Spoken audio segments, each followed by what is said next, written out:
ये कहानी है उस रिश्ते की जो सिर्फ खून से नहीं, दुआओं से जुड़ा होता है। रात के 12:30 बज रहे थे। फहद तन्हा कमरे में बैठा माँ की तस्वीर को देख रहा था। तभी उसका फोन बजा। स्क्रीन पर लिखा था आयशा आपी।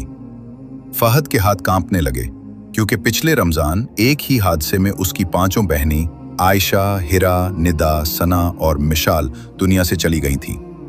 फिर भी उसने हौसला किया, कॉल उठाई। दूसरी तरफ खामोशी थी। फिर एक एक करके 5 बहनों की आवाजें सुनाई दी। फहद, रोया न कर, हम हमेशा तेरे साथ हैं। माँ बाप की खिदमत करना, अपना ख्याल रखना भाई, हमें फख्र है तुझ पर, बस हमें मत भूलना। फिर अचानक खामोशी छा गई। फोन बंद हो गया। फहद ने फौरन कॉल लॉग चेक किया, लेकिन कोई कॉल आई ही नहीं थी।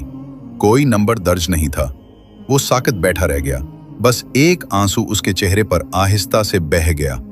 कभी ये ना समझो कि जो चले गए वो खत्म हो गए। असल में कुछ रिश्ते दुआओं की सूरत दिल में जिंदा रहते हैं। उन्हें याद रखो, क्योंकि वही यादें तुम्हें इंसान बनाती हैं।